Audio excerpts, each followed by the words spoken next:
world will emerge. Thanks for joining me today.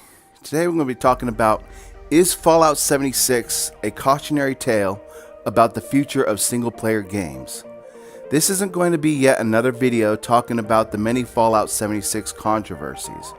Bugs, glitches, the nylon versus canvas bag discussions are the topics of way too many videos, and people are ignoring the biggest glaring issue. This disastrous release of a bastardized version of a beloved single-player game points to the fact that Bethesda is making a move that will lead to even less selection out there for us single-player gamers. It seems to me, and I'd be curious to hear your opinion as well, that Bethesda is throwing away a big asset like Fallout to become a multiplayer game studio. Bethesda is known for making the great single-player games. We've all played the Elder Scrolls Anthology, with Skyrim alone having 3 different launches. Then, not only is there the Fallout franchise, let's also include their excellent work on Doom, Prey, and Wolfenstein. It wasn't that long ago when Bethesda themselves created the Save Player One campaign. But here at Bethesda, we are working toward a solution. We make all sorts of games, but single-player experiences are a big part of our DNA. This was a project that went as far as to creating scholarships for future developers who might one day make their own single-player games. Now here they are, less than 1 year later, destroying one of the best single-player assets ever created. Now yes, we have seen them work on fantastic multiplayer games, the biggest one being the Elder Scrolls Online. However, the Elder Scrolls Online had been developed from start to finish to be a multiplayer world. That clearly was not the way they developed Fallout 76. Other commentaries seem to believe that Fallout 76 was an effort to jump into the survival genre while the genre was hot. However, there are a few reasons why this game really just points to a greedy attempt to get fast money. First, Fallout is the ultimate survival game. Just because we play it solo doesn't mean it's not a survival game.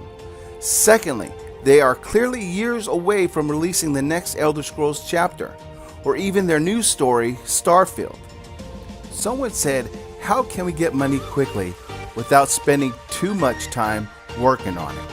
And someone else had to say, hey, let's just throw out another Fallout. We already have the engine.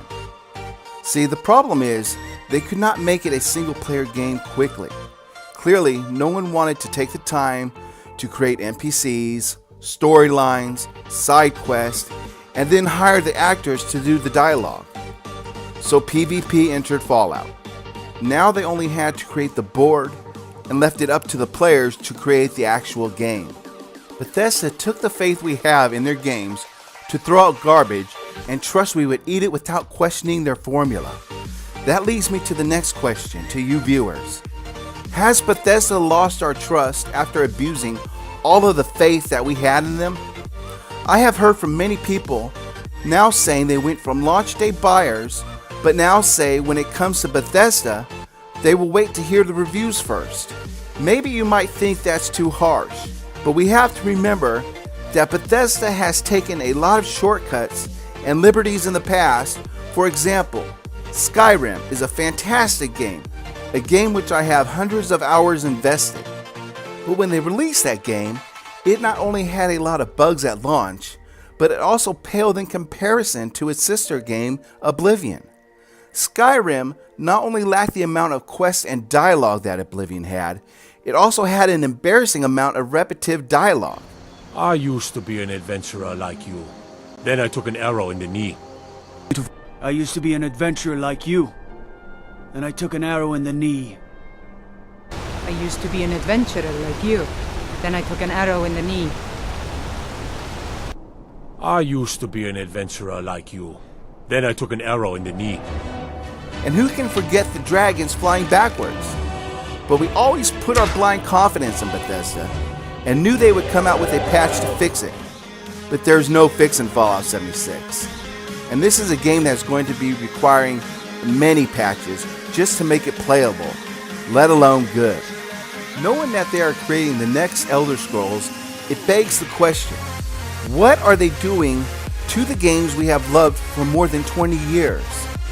Keep in mind that Fallout 76 might just be the first visible symptom in what has been a growing epidemic, where we are losing developers because they are all starting to take the easy route to multiplayer gaming, rather than devote time and effort into story creation. Let's look at some examples. We have BioWare, who has created great single-player games like Dragon Age, Mass Effect 1 through 3. They had a horrible showing with Andromeda. It seems they are using their Andromeda negative experience to step aside from the single-player genre and focus on the upcoming multiplayer-only game, Anthem.